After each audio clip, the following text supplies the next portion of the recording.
그렇다면 그러면 이제 경기 침체일 때는 어떤가? 어느 정도까지 안 좋아져야 이제 경기 침체냐? 안녕하세요. 해외영업실 최기원 과장입니다. 자, 오늘은 경제의 핵심을 이해하고 그 중요성에 대해서 살펴보는 시간을 갖겠습니다. 하나증권의 베스트 애널리스트 전규현 위원님 모시고 말씀 나눠보도록 하겠습니다. 위원님, 안녕하세요. 네, 안녕하세요. 네. 그럼 첫 번째 질문으로 무엇이 경제 사이클에서 중요한지 경기 순환과 사이클에 대해서 말씀 부탁드리겠습니다. 일단 이제 GDP를 먼저 생각해 보게 되면은 GDP를 통해서 각 국가에서 중요한 게 무엇인지를 좀 파악을 할 수가 있습니다. 결국 좀 비중을 봐야 된다라는 건데 각국의 그 GDP 금액 데이터 비중을 통해서 그 국가에서 어떤 게 중요한 산업인지를 좀 파악할 수 있다라는 것들을 먼저 보시면 좋을 것 같아요. 네. 대표적으로 일단 우측 그래프를 통해서 미국의 지출별 GDP를 보시게 되면은 미국 같은 경우에는 소비의 비중이 굉장히 높은 국가입니다. 그렇기 때문에 미국의 GDP 사이클 같은 경우에는 소비가 어떻게 움직이냐에 따라서 결정될 가능성이 높다. 이렇게 볼 수가 있고요. 반면에 이제 수출이랑 수입을 보시게 되면은 수출보다 수입이 더 많죠. 그 말인즉슨 결국은 수입을 더 많이 한다라는 것이기 때문에 사실상 순수출이 더 마이너스다라는 것들을 파악하실 수가 있을 것 같아요. 결국은 미국은 소비 중심의 국가고 수입이 더 많은 국가다. 이렇게 좀 파악할 수가 있고요. 반면 중국 같은 경우에는 사실 이제 소비보다 고정자본 투자, 결국 투자 관련된 부분들, 결국 이제 제조업이나 기업의 투자가 성장을 주도했다라고 볼 수가 있을 것 같고요. 순수출도 계속 기여도가 플러스를 보이고 있죠. 그래서 결국 중국 같은 경우에는 제조업이 중요하고 기업 투자가 중요하고 수출이 중요한 국가다. 이런 것들을 비중을 통해서 먼저 좀 파악을 할 수가 있을 것 같습니다. 그래서 결국은 이제 먼저 국가를 볼 때는 그 국가가 어떤 산업이 중심인지를 볼 필요가 있는데 그런 시각을 키우기 위해서도 GDP가 중요하다는 것들 먼저 좀 보고 갈 필요가 있을 것 같고요. 사실 경제 성장률 같은 경우에는 명목이 아닌 실질 데이터를 기준으로 쓰게 됩니다. 그 이유는 이제 만약에 명목 데이터를 기준으로 해서 증가율을 그리게 되면은 사실상 실제로 생산한 부분 외에도 인플레이션으로 인한 부분들이 가치 성장률에 반영되기 때문이에요.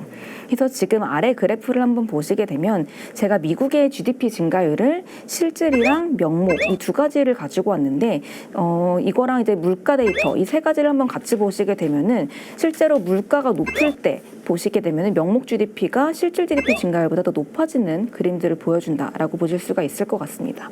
그래서 저희가 실질적으로 이제 경제 지표를 볼 때는 명목 데이터도 보지만 실질 데이터도 같이 봐야 되는 그런 부분들이 있기 때문에 명목과 실질을 구분하는 눈을 길러야 된다라는 것들을 먼저 좀 볼 필요가 있을 것 같고요. 사실 경기 순환 같은 경우에는 어떤 장기 추세를 가지고 움직이게 됩니다. 그래서 이제 이 장기 추세 같은 경우에는 노동 생산성이나 인구 이런 것들이 같이 영향을 주게 되고 이 추세 안에서 이제 왔다 갔다 하는 그림들이 나타나게 되기 때문에 이거를 가로로 만든 게 성장률이다. 이렇게 보시면 될 것 같아요. 그래서 GDP 성장률이 5% 증가했다가 마이너스 1% 가기도 하고 이런 식으로 왔다 갔다 하는 그림들을 보여주게 되는데 그래서 보시게 되면은 이 저점부터 해가지고 경기가 회복하고 확장했다가 그다음에 후퇴하고 불경기로 가는 그런 어떤 순환한 흐름이 나타난다라고 보시면 될 것 같습니다. 이 경기 순환 사이클이 중요한 이유는 경기 국면별로 저희가 투자하는데도 좀 더 투자하는 부분들도 달라질 수가 있기 때문입니다. 일례로 경기가 나빠져가지고 불황기가 온다라고 하게 되면은 기업들이 굉장히 좀 안 좋아지겠죠. 그러다 보니까 소비가 줄고 그렇게 되면은 그거를 사줄 사람이 없기 때문에 기업들의 산업 활동이 위축되는 그림들이 전개가 될 거고요. 그럼 기업들 도산도 증가를 하고 그럼 노동시장도 실업률이 좀 더 올라가는 그림들 나오게 될 거고 물가도 떨어지겠죠. 소비가 없으니까. 그런 그림들이 나타나게 되면은 금리를 낮춰주는 그림들이 나타나게 될 거고 채권 가격이 오르는 그래서 안전자산에 대한 수요가 더 늘어나게 될 거고 주식 관점에서도 사실상 어떤 성장주들보다는 약간 방어 성격이 강한 그런 주식들 위주로 산업들이 올라가는 그림들을 보여줄 수가 있습니다.